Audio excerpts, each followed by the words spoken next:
उत्तर प्रदेश में चुनावों से पहले योगी आदित्यनाथ सरकार से और बीजेपी से इस्तीफा देने वालों की झड़ी लगी हुई है। हर दिन कोई ना कोई मंत्री इस्तीफा दे रहा है।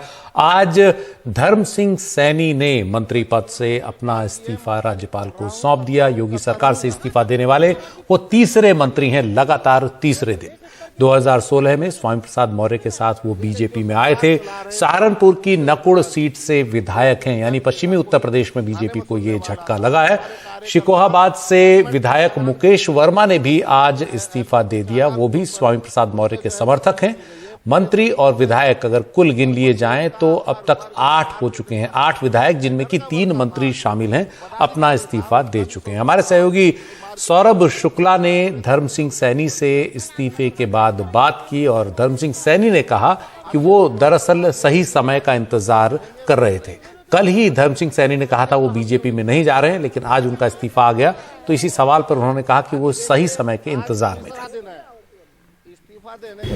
हमारे साथ बात करने के लिए हैं इस समय, कह लीजिए आज के दिन के हीरो, बीजेपी के कैबिनेट में मंत्री धर्मपाल सिंह सैनी। इन्होंने भी बीजेपी का दामन छोड़ दिया है। 8 विधायक, जिसमें से 3 मंत्री हैं, वो पिछले 3 दिनों में पार्टी छोड़ चुके हैं।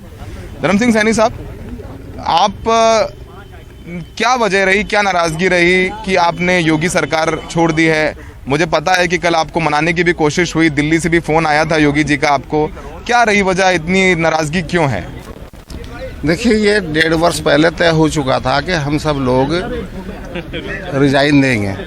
जब विधानसभा में लगभग 140 विधायकों ने धरना दिया था सरकार के खिलाफ और दलित पिछड़े वर्ग के लोगों का उत्पीड़न जिस तरीके से हो रहा था, ये आवाज़ बुलंद करी थी विधायकों ने, मंत्रियों ने, लेकिन इसे दबा दिया गया था। अलग अलग ग्रुप में बुला करके सरकार ने अपने दबाव में लेकर के उनकी आवाज़ बंद कर दी गई थी।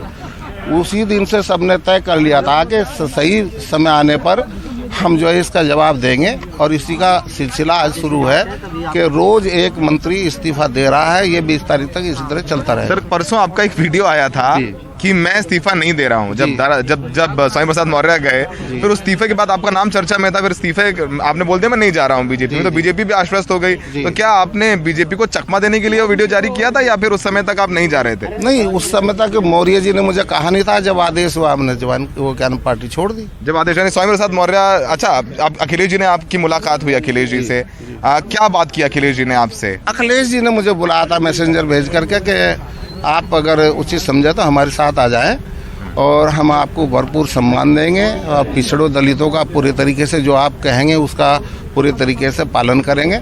हमने कहा इस पर विचार करेंगे, अपने नेता स्वामी प्रसाद मौर्य जी से बैठ करके इस पर चर्चा करेंगे और जो वो तय करेंगे हम फिर उसका स्वामी प्रसाद मौर्य जी के साथ तय करेंगे।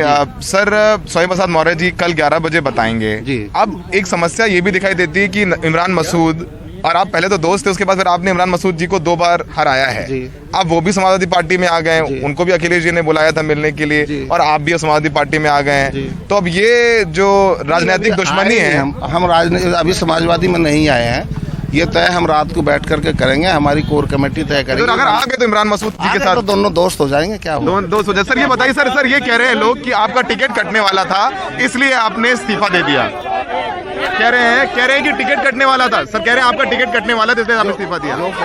जो फोटो वाले फोटो ले लीजिए। पहले बताइए, टिकट कटने वाला आप कुछ समझे, कुछ भी समझे।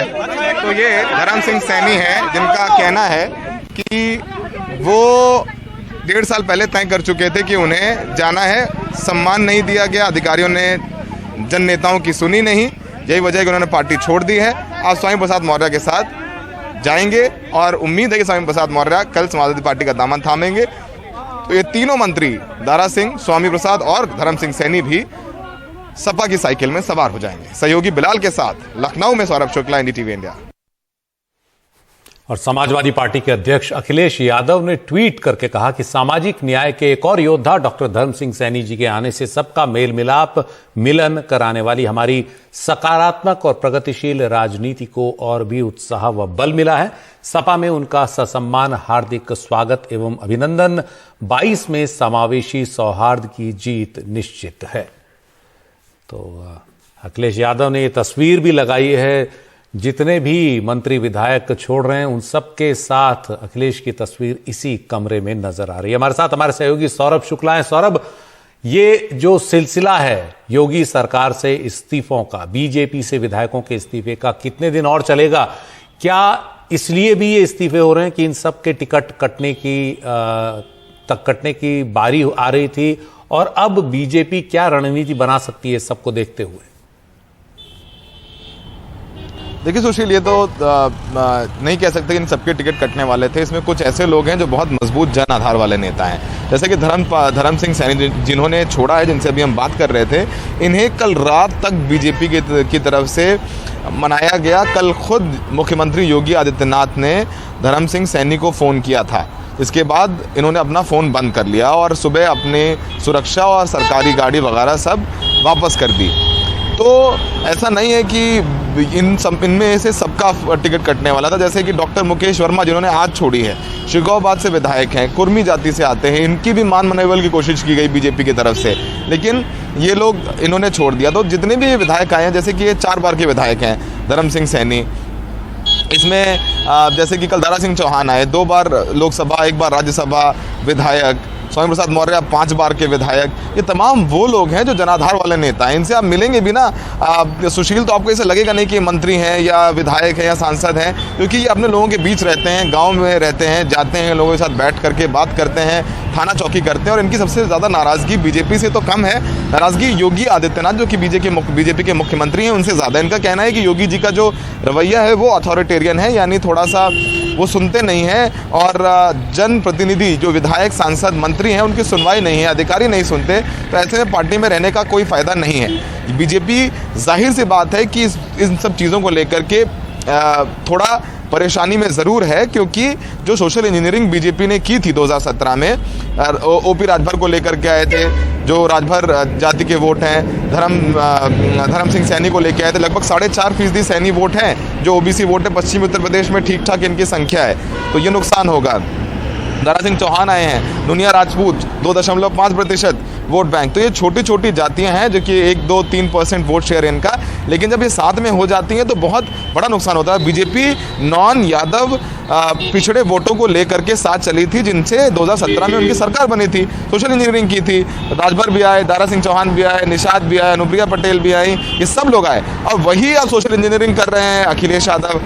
अब सोच लीजिए कि डॉक्टर मुकेश वर्मा आ गए, ये कुर्मी हैं, कृष्णा पटेल जो कि अपना जो अनुप्रिया पटेल उनकी बेटी बीजेपी के साथ है, कृष्णा पटेल उनकी माँ समाजवादी पार्टी के साथ आ गए हैं, वो भी कुर्मी हैं। इसके अलावा विनय शाह के आ गए हैं, विनय शाह के जो शाह के समाज के वोट हैं अच्छे खासे हैं मध्य उत्तर प्रदेश में और पश्चिमी उत्तर प्रदेश में। इसके अलावा जो प्रजापति ब्रजेश प्रजापति आए हैं बांदा से छोड़ करके, वो कुम्हार हैं। तो ऐसे छोटी छोटी जातियाँ हैं जो कि गैर यादव हैं, लेकिन अच्छी खासी तादाद में हैं ये लोग।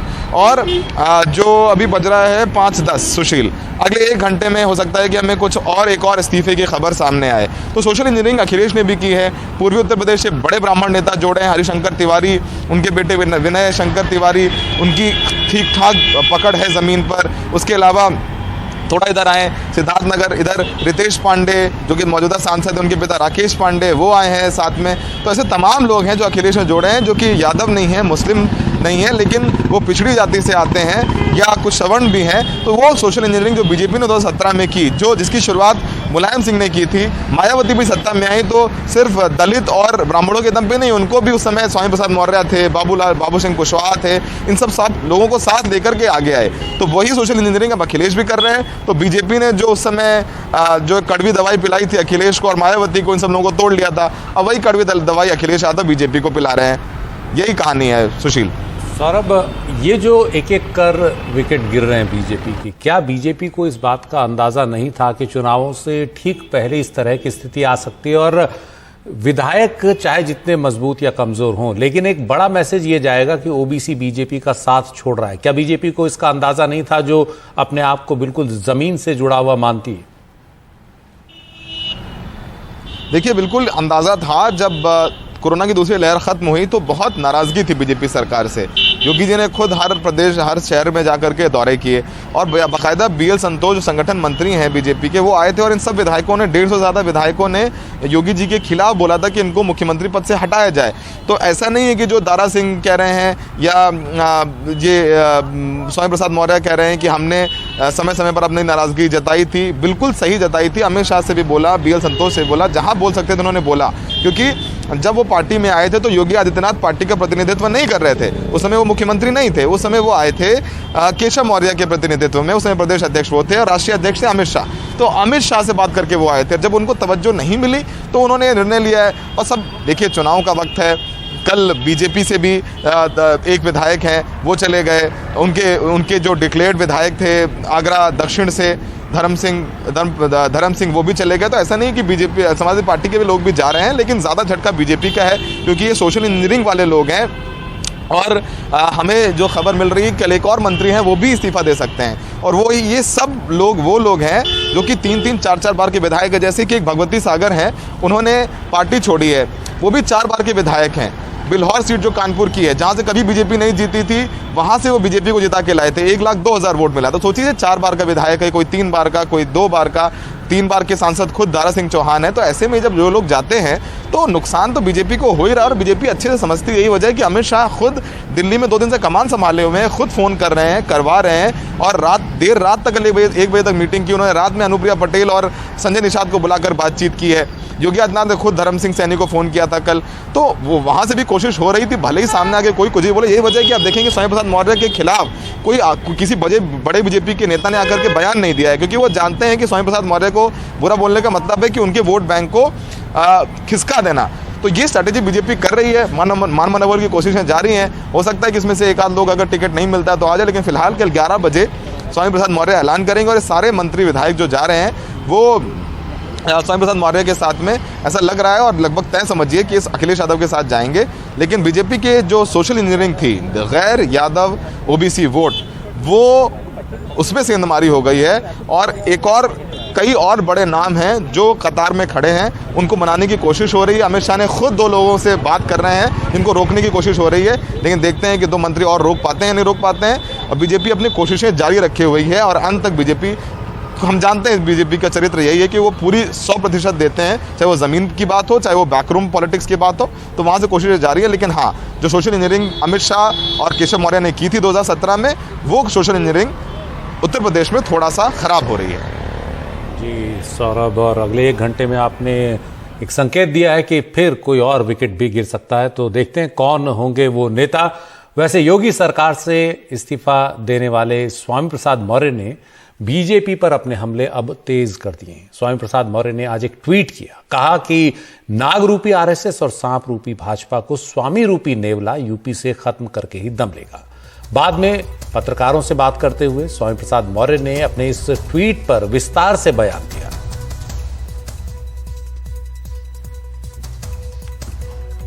जो दूसरों का हक निगले, जो अनुसूचित जात जनजाति का आरक्षण अजगर की तरह निगल जाए, जो पिछड़ों का आरक्षण सीधे सीधे मस्त होकर के चट कर जाए, स्वाभाविक रूप से ऐसे नाग रूपी RSS और सांप रूपी भाजपा को स्वामी रूपी नेवला उत्तर प्रदेश की धरती से खत्म करके ही दम लेगा।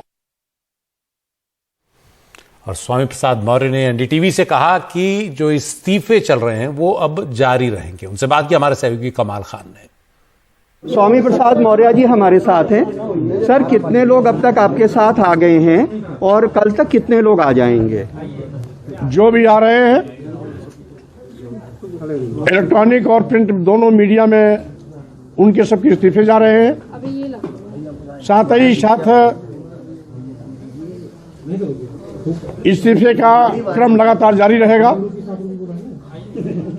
मैं संख्या और नाम का उल्लेख इसलिए नहीं करूंगा कि भारतीय जनता पार्टी मान मनौती करने के लिए उनकी आरती उतारने उनको घेराबंदी कर रही है। लेकिन इतना जरूर है,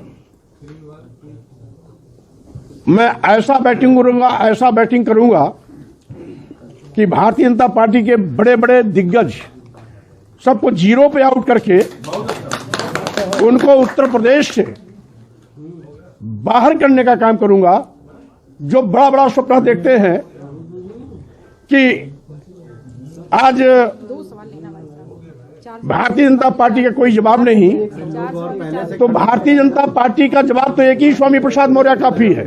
ये जो पिछड़े वर्ग के इतने लोग आ रहे हैं, इसका बीजेपी के ऊपर क्या असर आप देखते हैं? आज अनुसूचित जात, जनजात और पिछड़े वर्ग के लोग समझ गए हैं ये वोट के सौदागर हैं और साथ ही साथ सबकी लाश पर राजनीति करना चाहते हैं। अब दलित और पिछड़े इनके किसी भी बहकावे में आने वाला नहीं है। वो अपने सम्मान के लिए, स्वाभिमान के लिए, आरक्षण को प्राप्त करने के लिए किसी हद तक इनसे संघर्ष करने के लिए तैयार। मंत्रियों की संख्या बता सकते हैं कितने मंत्री आएंगे? मंत्री भी आ रहे हैं, उनकी भी संख्या बहुवचन में होगी।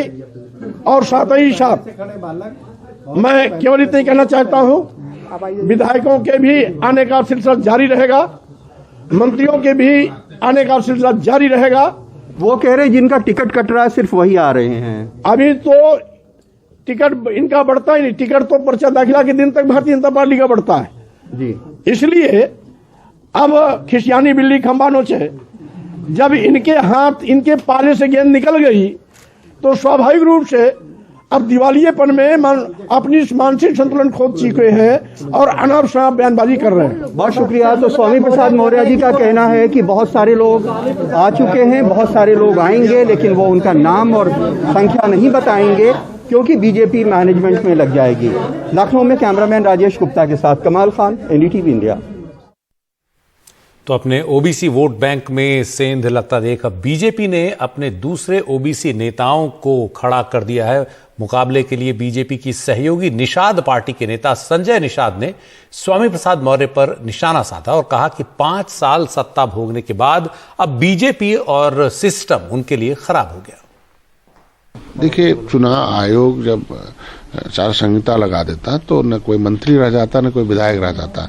उनका जिम्मेदारी बनता है कि जाके जनता के बीच में फिर से जीत के आए और साबित करें कि मेरे अंदर एक कैलिबर है। तो जनता के बीच में न जाकर और इस तरीके की राजनीति करें। 5 साल जब सत्ता सुख भोगना था तब तो नहीं बीजेपी खराब थी, न तो गठबंधन खराब था, न सिस्टम खराब था।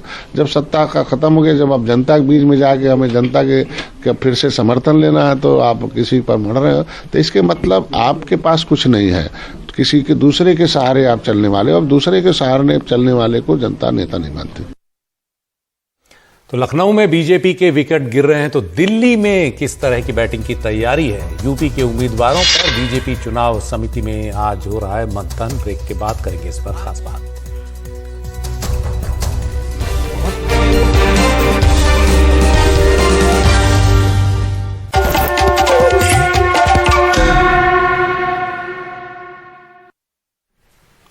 एक तरफ बीजेपी के लखनऊ में एक एक कर विकेट गिर रहे हैं। स्वामी प्रसाद मौर्य की अगुवाई में कई नेता जो हैं वो अभी तक बीजेपी छोड़ चुके हैं। 3 मंत्री हैं और 5 विधायक उसके अलावा।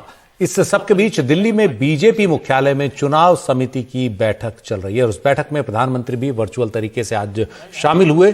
बैठक में बीजेपी ने 172 नाम तय कर लिए हैं। इस बैठक में मुख्यमंत्री योगी आदित्यनाथ की सीट को लेकर भी फैसला होना था। माना जा रहा है कि योगी को अयोध्या से चुनाव लड़ाया जा सकता है। वो पहली बार विधानसभा का चुनाव लड़ेंगे। उधर यूपी में इस्तीफों की झड़ी पर बीजेपी में तनाव जरूर है, लेकिन उसको जाहिर नहीं कर रही है और बीजेपी ये कह रही है कि ये सब पहले से उसे अंदाजा था। बीजेपी के सूत्र बता रहे हैं कि पहले से इस बात का एहसास था कि ये नेता छोड़ सकते हैं बीजेपी। इनके और इनके रिश्तेदारों के टिकट कटने वाले थे।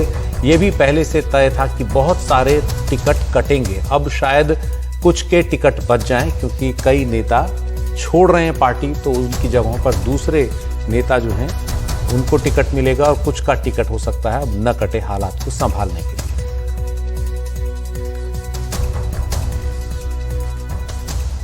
आज केंद्रीय चुनाव समिति की उत्तर प्रदेश को लेकर जो बैठक संपन्न हुई उसमें 172 विधानसभा सीटों को लेकर के चर्चा हुई। बैठक की अध्यक्षता माननीय राष्ट्रीय अध्यक्ष श्री जेपी नड्डा जी ने की। बैठक में हमारे आदरणीय प्रधानमंत्री माननीय श्री नरेंद्र मोदी जी, हमारे माननीय गृह मंत्री श्री अमित शाह जी, माननीय रक्षा मंत्री आदरणीय राजनाथ सिंह जी, हमारे केंद्रीय मंत्री आदरणीय श्री नितिन गडकरी जी, आदरणीय मुख्यमंत्री योगी जी सहित पूरी केंद्रीय चुनाव समिति मौजूद रही। और आज की इस बैठक के माध्यम से जो 172 सीटों को लेकर चर्चा हुई, बहुत सार्थक हुई और भारतीय जनता पार्टी शानदार विजय, जैसी विजय हमने 2017 में प्राप्त की थी, उससे भी शानदार विजय हम 2022 में प्राप्त करेंगे। तो केशव प्रसाद मौर्य के चेहरे पर काफी विश्वास झलक रहा है। हमारे साथ हमारी सहयोगी नीता शर्मा है। नीता, 172 टिकट एक साथ उम्मीदवारों के नाम जो है बीजेपी जारी करेगी, बड़ी लिस्ट है पहली बार में, तो कब तक ये लिस्ट जारी होगी और इस लिस्ट से बीजेपी क्या संतुलन साधने की कोशिश करेगी? और जिस तरह से बीजेपी के कई नेताओं ने छोड़ा है, तो क्या उसकी भरपाई हो पाएगी इससे? सुशील, पहले ये कयास लगाया जा रहा था कि बीजेपी में काफी उठापटक होगी, तकरीबन 100 से ज्यादा जो अभी की टिकटें हैं उन्हें काटा जाएगा। लेकिन पिछले कुछ दिनों में जिस तरह से हमने देखा है कि भगदड़ मची हुई है, उससे ऐसा लग नहीं रहा कि अब इतने ज्यादा विधायकों का जो टिकट है वो कटेगा। हालांकि ये अभी भी कयास बीजेपी अंदरूनी सूत्रों का कहना है कि लगभग 25 तक जो विधायक हैं वो छोड़ के बीजेपी जा सकते हैं और वो सपा ज्वाइन कर सकते हैं, ऐसा उनका कहना है। लेकिन अभी तक जो भी छोड़ के गया है भारतीय जनता पार्टी, वो उनमें से ज्यादातर ऐसे विधायक थे जो पहले बसपा में थे, फिर बीजेपी में और अब वो सपा में जा रहे हैं।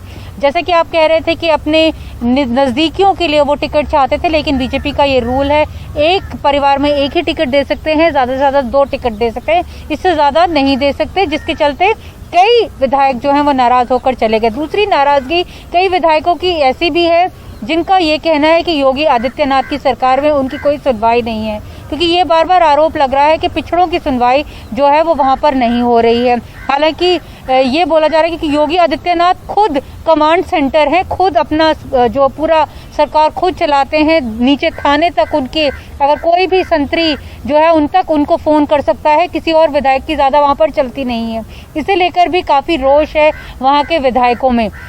तो ये कंप्लेन भी सुनने को मिली है कोर ग्रुप में कि वो किसी की सुनते नहीं हैं, तो इसके चलते भी छोड़ के जा रहे हैं। लेकिन जो इंटरेस्टिंग बात ये है कि जो अमित शाह हैं उन्होंने कल देर रात तक जो है वो अनुप्रिया पटेल जो अपना दल की हैं उनके साथ मीटिंग की, उनके पति के साथ मीटिंग की और निषाद पार्टी के साथ जो है वो मीटिंग चली, जिसमें अब ये माना जा रहा है कि अपना दल को 10 से 14 सीटें मिल जाएंगी और निषाद पार्टी को 13 से 17 सीटें मिल जाएंगी। ये अभी जो एक अरिथमेटिक है वो वर्कआउट करने की कोशिश कर रही है। दूसरी तरफ समाजवादी पार्टी अखिलेश यादव वही कर रहे हैं जो 2017 में अमित शाह ने जिस तरह की गणित जो है वो बिठाया था, वो छोटी छोटी पार्टीज को कास्ट के आधार पर अपने साथ जोड़ने की कोशिश कर रहे हैं। कुछ देर पहले उन्होंने अभी ट्वीट भी किया था कि बंगाल में जैसे ममता बनर्जी ने खेला होबे का नारा दिया था, यहाँ पे अखिलेश यादव ने मेला होबे का नारा जो है वो दिया है। तो काफी उठक पटक चल रही है, लेकिन जैसे कि पहले माना जा रहा था कि ज्यादा लोगों के टिकट जो कटेंगे भारतीय जनता पार्टी में, अब वो ऐसा नहीं लग रहा है। सुशील जी, अनीता शुक्रिया। तो ये बात आ रही है सामने की दोनों पार्टियों के कुछ उम्मीदवार बीजेपी के टिकट पर चुनाव लड़ेंगे, अपना दल और निषाद पार्टी, और उन्हें कितनी कितनी सीटें मिल सकती हैं। बीजेपी अच्छी खासी संख्या में टिकट उनके लोगों को दे रही है, तो ये बीजेपी की डैमेज कंट्रोल की कोशिश है। इस बीच बाकी पार्टियों ने भी अपनी लिस्ट जारी करनी शुरू कर दी है। यूपी कांग्रेस ने आज 125 उम्मीदवारों के नामों की पहली लिस्ट जारी की। इसमें 50 महिलाओं को टिकट दिया गया है और इनमें कई पत्रकार हैं, सामाजिक कार्यकर्ता हैं जिन्हें टिकट मिला है। कांग्रेस के वरिष्ठ नेता सलमान खुर्शीद की पत्नी और इसके अलावा उन्नाव रेप पीड़ित की मां को भी कांग्रेस ने उम्मीदवार बनाया है। कांग्रेस महासचिव प्रियंका गांधी ने कहा, हमारी ये लिस्ट नया संदेश दे रही है और हमने अपना वादा निभाया है 40% महिलाओं को टिकट देने का। हमने प्रयास किया है कि संघर्षशील और ऐसे प्रत्याशी हों जो एक नई राजनीति का पहल करें पूरे प्रदेश में। इसमें इस सूची में 40% महिलाएं हैं और 40% युवा भी हैं। 125 प्रत्याशियों की सूची है जिसमें से 50 महिलाएं हैं। और कांग्रेस ने अपनी इस लिस्ट में लखनऊ मध्य से सदफ जफर को टिकट दिया है, जो पार्टी के नेता हैं और खासतौर पर नागरिकता कानून के खिलाफ जब प्रदर्शन हुए थे तो यूपी पुलिस ने उन्हें गिरफ्तार कर जेल भेजा था। यह भी आरोप लगा था कि जेल में उनके साथ मारपीट की गई। उनसे बात की हमारे सहयोगी सौरभ शुक्ला ने। कांग्रेस ने अपनी पहली लिस्ट दे दी है, जिसमें जैसा प्रियंका गांधी ने वादा किया था कि महिलाओं को तवज्जो दी जाएगी। लड़की हूं, लड़ सकती हूं। ये पीछे देख सकते हैं, पूरा बैनर भी लगा है। हमारे साथ मुस्कुराती हुई हैं सदफ जफर। सदफ जफर को लखनऊ सेंट्रल से कांग्रेस ने टिकट दिया। सदफ जफर को जो लोग जानते हैं वो जानते हैं, जो नहीं जानते उनके लिए बता दें। Sadaf Zafar anti CA protest में गिरफ्तार हुई थी, 20 दिन तक जेल में रहीं, इनके साथ यातनाएं दी गई, इनके साथ मारपीट की गई और उसके बाद वो जेल से बाहर आई। वो कांग्रेस में पहले भी थी। सदफ जफर, टिकट मिला है, इसके लिए खुश हैं? जाहिर सी बात है, मुस्कुराहट है आपके चेहरे। पहले तो बताइए कैसा महसूस कर रही हैं कि आप कांग्रेस की उम्मीदवार होंगी लखनऊ सेंट्रल से और सीधे चुनौती देंगी सिटिंग एमएलए ब्रजेश पाठक, जो कि यूपी सरकार में मंत्री हैं और कहते हैं कि मजबूत आदमी। देखिए, ऐसा है कि मजबूत सिर्फ जनता है और कोई नहीं है लोकतंत्र में, पहली बात। दूसरी बात, हाँ, एक इतने सारे लोगों के बीच में प्रियंका जी के मुंह से अपना नाम सुना जाना, अपने स्ट्रगल को जो है उसको तवज्जो दी गई, उसको सराहा गया, ये अपने आप में बहुत बहुत बड़ी जीत है मेरे लिए। लेकिन साथ ही साथ इसके मेरे कंधों पे बहुत जिम्मेदारियां आ गई हैं। लड़की हूँ, लड़ सकती हूँ जो स्लोगन है वो हम जैसी तमाम महिलाओं के लिए है जिन्होंने स्ट्रगल किया, और मुझे लगता है कि अब इसको बहुत जिम्मेदारी से जनता के बीच में जाना है और हर उस बुराई, चाहे वो महंगाई हो, बेरोजगारी हो, महिला उत्पीड़न हो, उन तमाम लड़ाइयों को अपनी लड़ाई का हिस्सा बनाते हुए जीत हासिल करना, इस स्लोगन को सार्थक करना एक बहुत बड़ी चुनौती होगी मेरे लिए, जिसको मैं बिल्कुल तहे दिल से स्वीकार करती हूँ और पूरी हिम्मत के साथ लड़ूंगी। सदफ, हम सब ने देखा है वो दौर जब यहाँ पर आप गिरफ्तार हुई थी, घर में 2 बच्चे थे आपके, आपको जेल में डाल दिया गया था। वो दौर याद करती हैं और आज उस दौर को कंपेयर करती हैं, तो कहाँ पाती हैं अपने आप को? देखिए, ऐसा है, मैं तब भी बहादुर थी, मैं आज भी बहादुर हूँ। तो इसलिए मैं और मेरे बच्चे भी तब भी बहादुर थे, वो आज भी बहादुर हैं। बात ये है कि लड़ाई आपकी बढ़ती जाती है, लड़ाई का आपका घेरा बढ़ता जाता है, लेकिन संघर्ष करने वाले जो इंसान के लिए लड़ाई कभी ख़त्म नहीं होती है। तो हो सकता है कि मेरे लड़ाई का एरेना बड़ा हो गया है, लेकिन लड़ाई अपनी जगह मौजूद है और लड़ा जाएगा।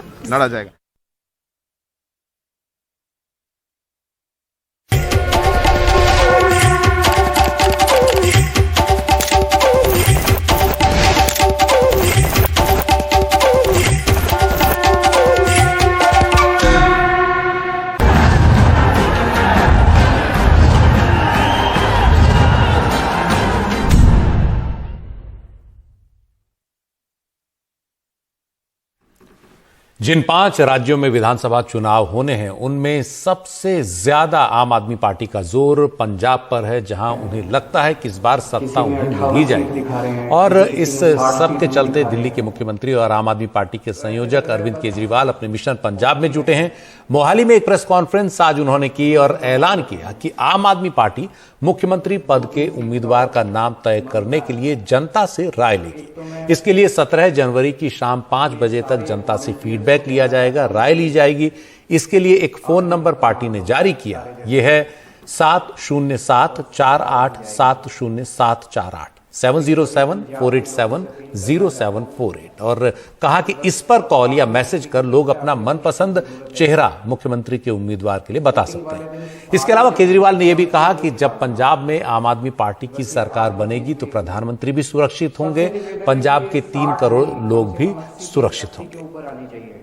तो सारे जने धक्का मारो। आज तक किसी पार्टी ने जनता से नहीं पूछा कि हमारा सीएम चेहरा कौन होना चाहिए। पहली बार आम आदमी पार्टी जनता से पूछ रही है कि भाई अब सरकार बनने जा रही है, हम नहीं तय करेंगे, आप तय करो कि सीएम चेहरा कौन होना चाहिए। जिसको आप कहोगे हम उसको सीएम चेहरा बनाएंगे। होना चाहिए वही होगा हमारा।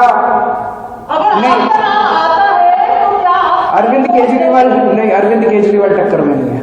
बिल्कुल नहीं। मैं समझ गया आप लोगों को शायद ये शक हो रहा है, अरविंद केजरीवाल बाहर है इस कंपनी। मैंने कल भी कहा था आम आदमी पार्टी की सरकार आएगी, उस सरकार में प्रधानमंत्री भी सुरक्षित होंगे और पंजाब के 3 करोड़ लोग भी सुरक्षित होंगे।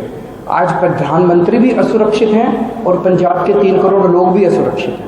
जो सूत्र पहले बता रहे थे वो यही था कि भगवंत मान के लिए पार्टी मन बना चुकी है अपना, कि उनको ही अपना सीएम उम्मीदवार घोषित भी किया जाए। और खुद आज अरविंद केजरीवाल ने भी कहा कि मैं तो कह रहा था कि भगवंत मान को बना देते हैं, लेकिन उन्होंने कहा कि नहीं, जनता के बीच जाते हैं। ये भी एक प्रचार का माध्यम है। ये बिल्कुल उसी तरह का माध्यम है जैसे बीजेपी जनता के बीच जा रही है लोगों से चंदा मांगने के लिए। जो चंदा देगा या चंदा देने के बहाने जो है प्रचार होता है, लोग जुड़ते हैं।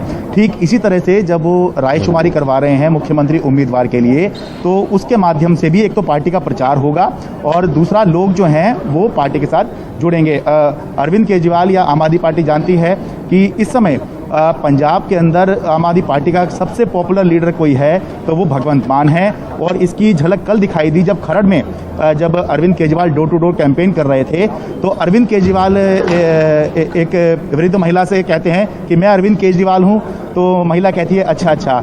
और जब उन्होंने भगवंत मान को इंट्रोड्यूस कराया कि ये भगवंत मान है, तो महिला ने कहा ओ हो। तो ये ऐसा दिखाई दिया कि यहाँ पर जो है भगवंत मान कितने पॉपुलर हैं। तो ये कॉन्फिडेंस आम आदमी पार्टी को है कि भगवंत मान जो है वो सबसे पॉपुलर हैं, लेकिन वो चाहती है कि जनता के बीच जाया जाए और जनता को इसके साथ जोड़कर जो है और फिर आगे जाया जाए। ये कैंपेन का तरीका है। 17 तारीख तक की रायशुमारी आम आदमी पार्टी कराएगी और 18, 19, 20 के आसपास में आम आदमी पार्टी अपने सीएम उम्मीदवार का ऐलान कर देगी, जो अभी तक भगवंत मान ही माने जा रहे हैं।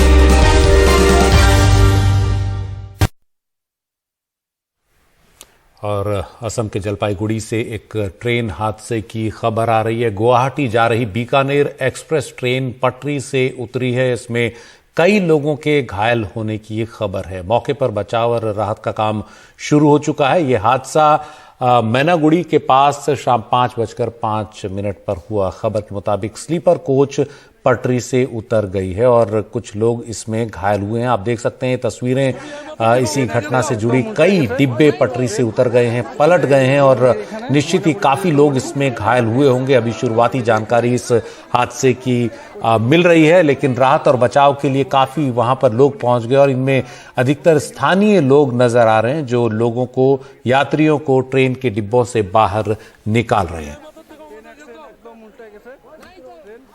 S12 में था, उधर अचानक झटका लगा और आगे उल्टी हो गया। हाँ, ट्रेन कौन सा ट्रेन था?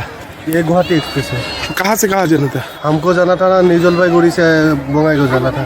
हाँ, तो कैजुअलिटी तो 2-4 डब्बा पूरा बुरी तरह से जलती हुआ है। 2-4 डब्बा, पीछे वाला डब्बा, आगे में भी 1-2 डब्बा। क्यों हुआ ये? ओवर स्पीड होगा। के लिए हमारे साथ हैं हमारे सहयोगी रवीश रंजन। रवीश, ये तस्वीरें देखकर लग रहा है कि कई डिब्बे पलटे हैं, काफी यात्रियों को चोट आई होगी। ये जो हादसा काफी बड़ा हादसा है। हालांकि अभी आधिकारिक तौर पर इस बात की पुष्टि नहीं हो पाई है कि कितने लोग इसमें घायल हुए हैं और कितने लोगों की मौत हुई है, लेकिन अभी जो ये पता चल पा रहा है कि ये जो ट्रेन है ये बीकानेर से गुवाहाटी जा रही थी और न्यू मोहनीपुर स्टेशन के बीच में जो है वो अचानक ट्रेन जो है वो पलट गई है, जिसमें अभी बताया जा रहा है कि तकरीबन 4 डिब्बे जो है वो पलट गए हैं और इसमें जो सवार लोग थे उनको काफी चोटें आई हैं। तो फिलहाल अभी राहत और बचाव का काम तेजी के साथ में जारी है। कुछ देर के बाद में जो रेलवे है वो हेल्पलाइन नंबर भी जारी करने वाला है। तो फिलहाल अभी आधिकारिक तौर पर रेलवे की तरफ से कोई बयान नहीं आया है, लेकिन इसमें जो प्रत्यक्षदर्शी हैं ये मतलब उनका कहना है कि तकरीबन दर्जन भर लोगों के करीब में घायल हो सकते हैं। फिलहाल जब तक अभी आधिकारिक तौर पर रेलवे की तरफ से कोई बयान नहीं आता है तब तक देखने वाली बात होगी, लेकिन जो टीम है रेलवे की वो मौके पर रवाना हो चुकी है और ये काफी जो है वो बड़ा हादसा माना जा रहा है। जिस तरीके से विजुअल भी हमें दिख रहे हैं कि तकरीबन 3 से 4 जो डिब्बे हैं वो पूरी तरीके से उलट गए हैं। तो ऐसे में ये देखना पड़ेगा कि आखिर ये इतना बड़ा जो ट्रेन हादसा है ये कैसे हुआ है। जी रवीश, शुक्रिया इस पूरी जानकारी के लिए। तो कई डिब्बे पलट गए, इन तस्वीरों में साफ है कई लोगों को चोट लगी होगी। हादसे की वजह क्या थी ये कुछ देर बाद जब जांच होगी तब पता चल पाएगा। फिलहाल राहत और बचाव का काम वहां जारी है।